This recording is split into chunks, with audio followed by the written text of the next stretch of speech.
oyentes y los que nos escuchan. Estamos nuevamente reunidos para una sesión de resistencia en la cual compartimos con ustedes las noticias más relevantes de la semana que afectan a la iglesia desde lo interno y lo externo de ella. Estamos aquí presentes Rubén, José y mi persona para entonces compartir estas noticias y las opiniones correspondientes. Vamos a iniciar con una oración en el nombre del Padre y del Hijo y del Espíritu Santo. Amén. Señor, te damos nuevamente gracias por permitirnos una vez más estar aquí en esta sesión de resistencia, poder continuar con esta idea, esta vocación y seguir realizando estos esfuerzos por el bien de nuestra fe. Te pedimos que nos des ánimo y fuerzas para seguir adelante. Te lo pedimos en el nombre de nuestro Señor Jesucristo y pedimos la intercesión de nuestra Madre la Virgen María. Amén. En el nombre del Padre y del Hijo y del Espíritu Santo. Amén. Como la primera noticia no es realmente una noticia como tal, pero sí es un comentario realizado por el teólogo Taylor Marshall con respecto a una frase que dijo el Papa en una de sus últimas intervenciones en el Vaticano, creo que es en el Angelus, donde él sale en el balcón del Vaticano y se comunica a los fieles que están en la plaza de San Pedro. La traducción, que la estoy haciendo ahorita mismo en tiempo real, dice así: puedes llamarlo divina intervención, una fábrica o un entrelazado en donde dice el Papa Francisco que Dios es uno que se contamina a sí mismo, citando a San Pablo para reforzar su punto, donde él dice que él se hizo a sí mismo pecado. El problema con esta frase es la palabra contaminarse a sí mismo. Y el teólogo Taylor Marshall logra exponer de una forma bastante sencilla el por qué esto es imposible y que raya en la herejía o raya en una mala manera de interpretar la doctrina de la fe. Primero, que la cita sí es correcta, lo dice correctamente, dice que sí se hace pecado para nuestra salvación, pero eso es una interpretación literal. Si uno agarra todo el contexto de la Biblia, uno sabe que Jesús no conocía el pecado porque nunca pecó, o sea, lo conocía por tercera mano como Dios que es, lo conoce por saberlo todo, pero no necesariamente porque él en sí pecaba. Y la analogía que hace el doctor Taylor Marshall es así: la bondad y perfección de Dios y de Cristo es como un gran río que no importa cuánto a contracorriente le estés metiendo, el río siempre te va a llevar, siempre te va a inundar de esa bondad y esa perfección. Entonces, en el centro de donde emana ese río, vamos a decir el ojo de agua, pues allá nunca puede llegar el pecado, o sea, nunca se puede contaminar esa agua siempre fluye hacia afuera y siempre limpia pecado. Entonces, no es la primera vez que el Papa Francisco dice frases que pueden ser malinterpretadas, por un lado, y otras a veces que considero disminuyen la calidad o la grandeza o la divinidad de Cristo. No sé si recuerdan la última vez que él decía que Cristo realmente fue un fracasado de la historia. No es entender con claridad El fracaso de Dios en la cruz. que es el fracaso de Dios en la cruz, cuando realmente tú esto lo ves totalmente. Nosotros los cristianos y los católicos lo vemos como la victoria más grande de Cristo sobre la tierra. Entonces, ahora el Papa Francisco agarra una frase de San Pablo que fuera de contexto de todo lo que viene en la Biblia, intenta decir que Dios se contamina, o sea que dentro de él mismo, esa palabra contaminar quiere decir que hay una corrupción dentro de la sustancia de Dios, que eso no lo dice él, lo dice San Pablo. Es una interpretación alejada de lo que realmente significa esa frase, y es que lo que hace Jesús es que sí, se vuelve carne, no necesariamente pecado, se vuelve carne, y con él se limpian todos los pecados de todo el mundo. Bueno, para los que lo quieren y lo desean y lo buscan. Entonces, lo traigo a colación, no es exactamente una noticia, es más que nada un comentario, una reflexión teológica que nos sirve como punto de partida, uno, para investigar y crecer en nuestra fe y nuestro entendimiento de la fe, y dos, para seguir dándole seguimiento al Papa Francisco y a sus recientes inclinaciones doctrinales y su entendimiento de lo que es la divinidad, que fuera de ser ortodoxo está llevándonos a una línea que a mí en lo personal me parece desagradable. No sé si tienen una opinión. Yo sé también de que el Papa, por ejemplo, cuando él fue a uno de estos países árabes, no sé si fue Emiratos Árabes, no me acuerdo, que se encontró con uno de estos Son sultanes.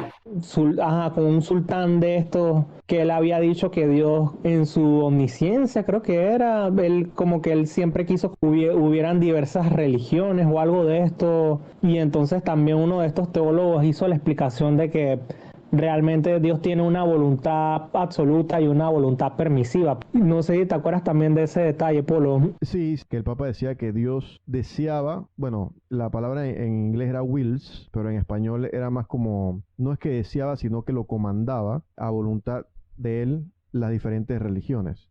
Eso lo hizo como en una reunión con varias religiones allá en el Medio Oriente, que tuvo, creo que eran 3 religiones o eran nada más él y un representante del Islam. Realmente no me acuerdo Sí, bien. me parece que era con La del el Islam. sultán. Ajá, Ah, me correcto. parece que era que el tipo este que está a la vuelta por ahí de que él le dio como un beso y que el beso se ve como un poco raro también, ¿no? Sí, cuando a la hora de la explicación que dan el teólogo, por ejemplo, Taylor Marshall también da una explicación al respecto.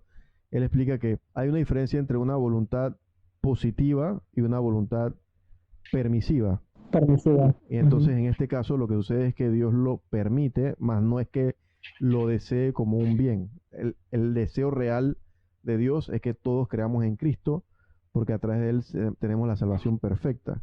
Sin embargo, debido a nuestras imperfecciones, Él permite muchas cosas, como también permite el pecado. La libertad es una de las cosas que son necesarias y por ende se permite que nosotros actuemos bien y mal para justamente reflejar esa libertad y las religiones no escapan de ello. Pero bueno, definitivamente no es un deseo voluntario positivo de Dios, sino es más que nada un deseo permisivo de Dios, que eso suceda. Ya con eso serían 3 ejemplos claros de doctrina cuestionable de parte del Papa. Sí, claro, es que yo creo que a lo largo de todo este papado de Francisco, lo que siempre vemos en sus declaraciones son palabras que son confusas o palabras que traen polémicas. Y parece que este estilo de hablar es como el estilo favorito de él, pues porque es lo que hemos visto en todo su pontificado. Y yo creo que ya tenemos que acostumbrarnos que en lo que le quede de pontificado, no sé cuántos años sean, vamos a seguir viendo esto mismo, pues ya esto es algo que no va a parar, pues. Por lo menos la reflexión del fracaso de Dios en la cruz, al final yo lo entendía como que había un mensaje de que de pronto tú puedes estar viviendo algo que puede ser un fracaso aparente, pero que al final del camino es lo que te está llevando al triunfo, pues, o más o menos eso era lo que yo lo entendí. Y puede que incluso ese sea el mensaje final, pues que al final no sea un mal mensaje, pero no se puede negar que escuchar eso del fracaso de Dios en la cruz es como una expresión muy que hace mucho ruido y se puede malinterpretar también.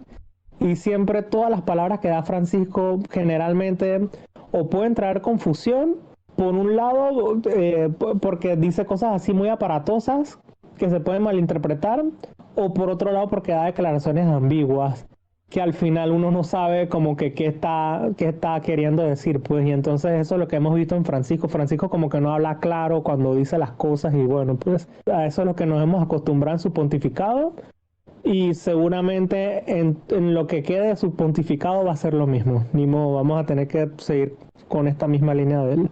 Según tengo entendido, Taylor Marshall era uno de los teólogos que defendía las cosas que decía Francisco hasta que llegó un punto que se cansó y Ya ya no podía, lo sí. dejó de defender, ¿verdad? Así es. La noticia que les voy a leer fue publicada en Así Prensa el 17 de febrero del 2021 y se titula Obispo señala que Biden debe dejar de presentarse como católico por su apoyo al aborto.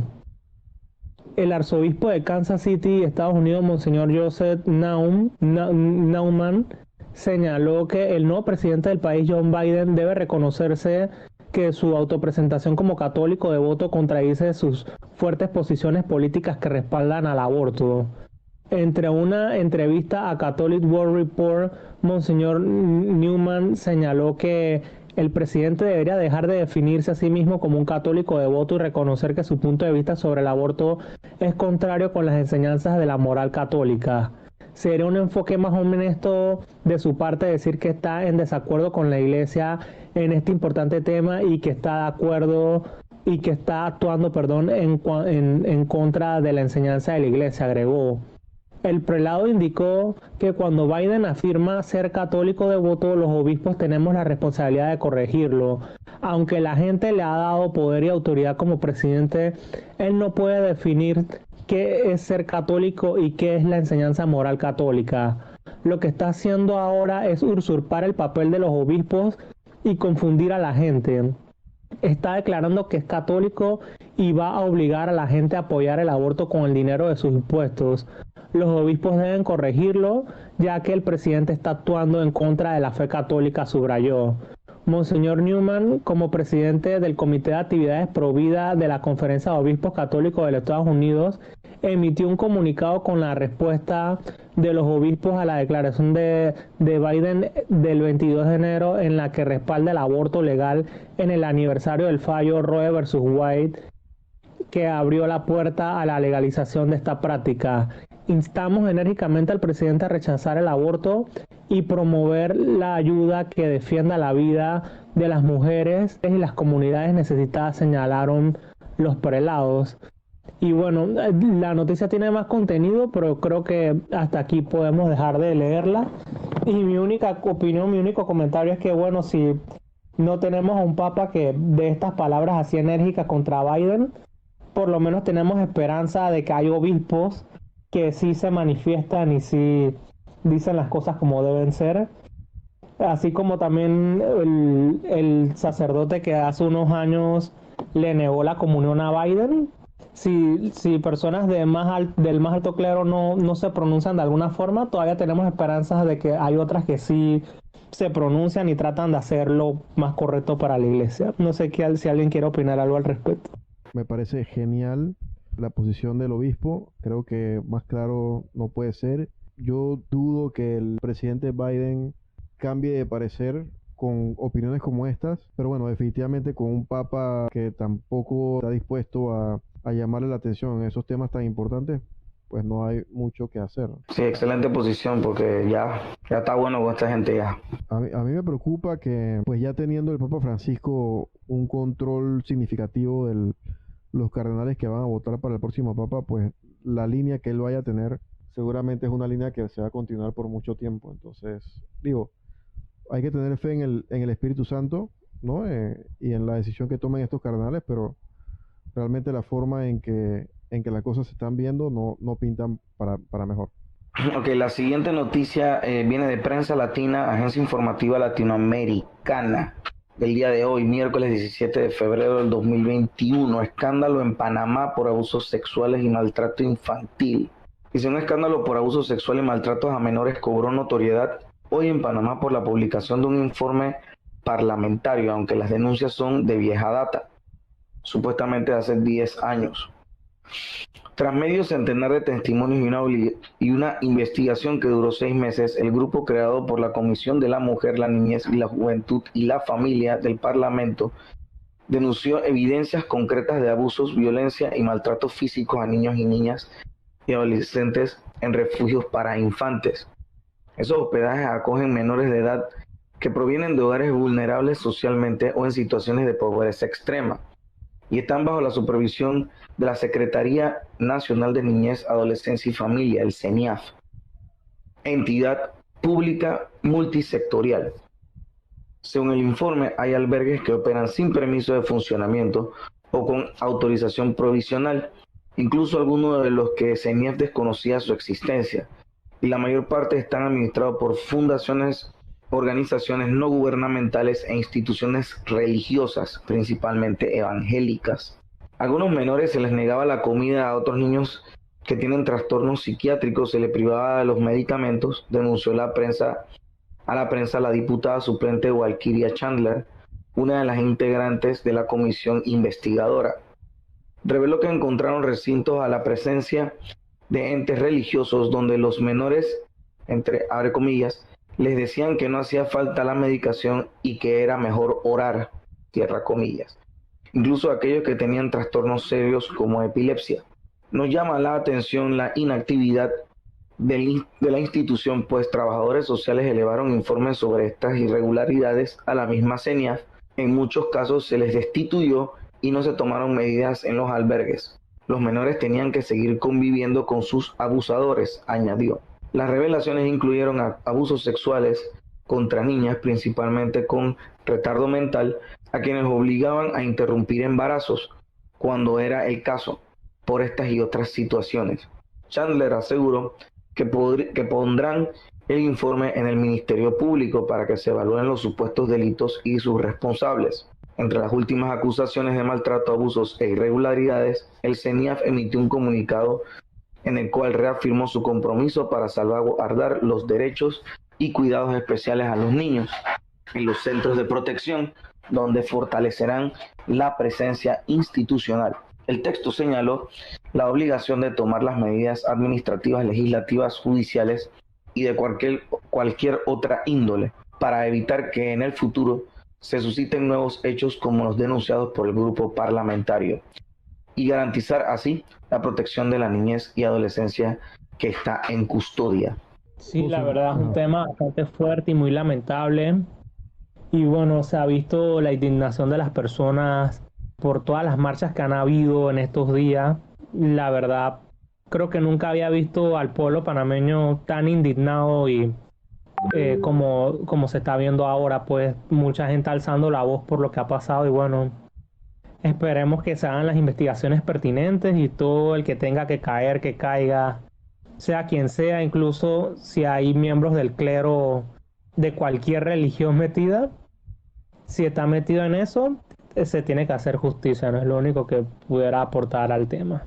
Pues me parece mal, no es la primera vez que vemos que en albergues para niños ocurren estas cosas y me llama la atención que dónde están las entidades públicas o privadas que estén auditando y tomando y cuidando a estos niños, que estén auditando los albergues y estén cuidando a estos niños. Entonces ya vemos que no es solamente suficiente, o sea, no dar tu donación a estas organizaciones, ¿no?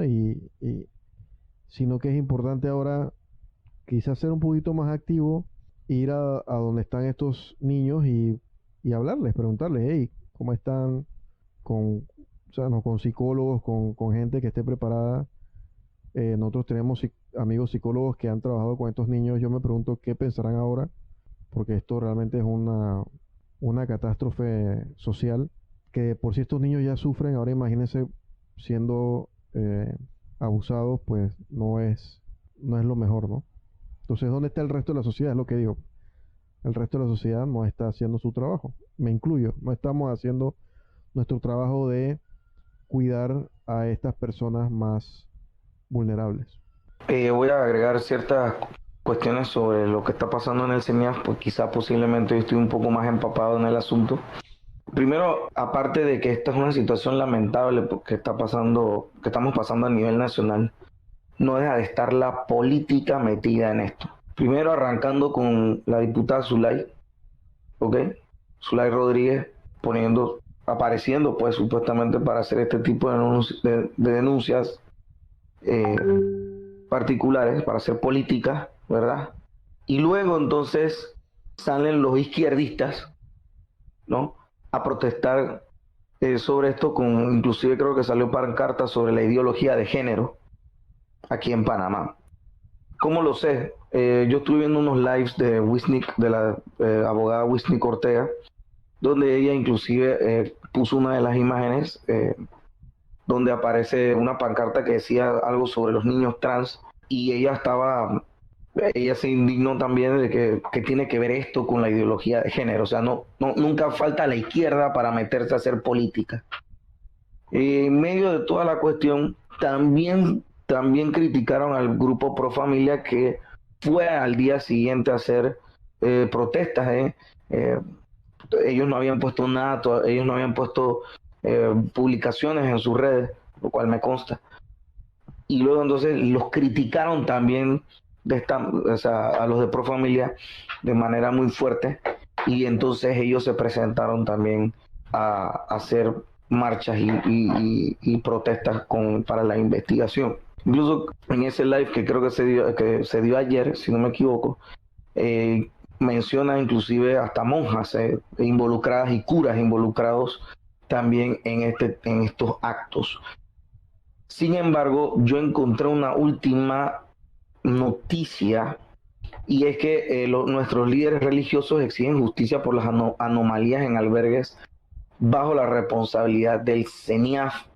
Es una noticia un poco corta, pero en eso incluyen a lo que es el Monseñor Julio Murray, que es el presidente del Comité Ecuménico, nuestro arzobispo José Domingo Ulloa, el rabino Gustavo Karselnik, que es del Comité Interreligioso, y el imam, creo que no son los sultanes, creo que es un imam, José, ¿okay? Mohamed El Sayed, que es del Centro Cultural Islámico, y Paul Bocanegra, que es de la comunidad Soca Gakkai Internacional.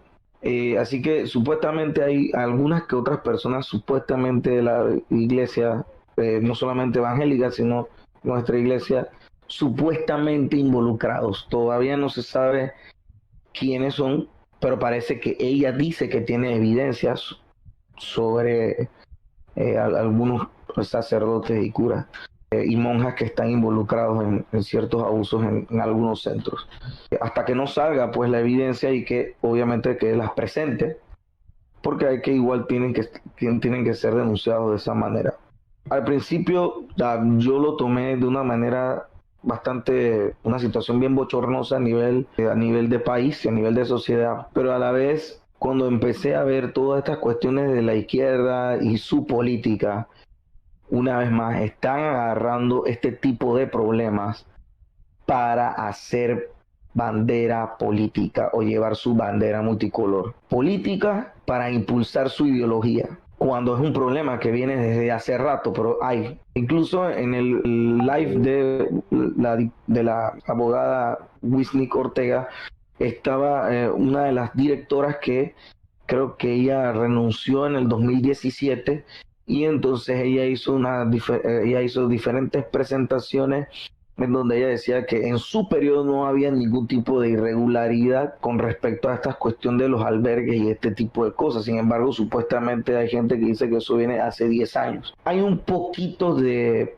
problemas de información, hay mucha gente que habla muchas cosas en las redes, y cuando esta señora pues hizo su entrevista a ella, incluso anunció, y no me acuerdo el nombre de ella porque tendría que buscarlo, ella había dicho que inclusive a ella le habían hecho una acusación penal aquí en Panamá, según ella, según la exdirectora, y al final ella mostró todas sus evidencias, y parece que en el caso de ella salió absuelta, ¿no? No sé si le dice así la palabra correcta, pero no le encontraron nada. Y ella afirma pues que ella no sabe absolutamente nada de lo que ha pasado después que ella renuncia, obviamente hasta ahora que se ha destapado toda esta cuestión. Y eso es más o menos como un resumen de lo que ha sucedido en estos días. La verdad sería bueno, si ella tiene las pruebas de que miembros del clero católico, sacerdotes y monjas han estado involucrados en este tipo de abusos, sería bueno que se presenten las pruebas y que se haga justicia, ¿no? Eso es lo único que yo pudiera decir. Y yo sí recalco mi posición de que el que esté involucrado, sea de la religión que sea, o sea el político que sea, que se haga justicia. Pues eso es lo único que quisiera recalcar en mi comentario. Bueno, con esto damos por terminado el programa de hoy y vamos a hacer la oración final. En nombre del Padre, del Hijo y del Espíritu Santo. Amén. Señor, te damos gracias por un día más de vida, por un día más de esta reunión de resistencia con tu nombre. Te pedimos por la intercesión de Mamá María, que nos cuides de todo mal. Jesús, te pedimos que nos protejas siempre, nuestra familia, y que mires este mundo con ojos de piedad, y que no te olvides de nosotros al final de nuestros días. Amén. En nombre del Padre, del Hijo y del Espíritu Santo. Amén.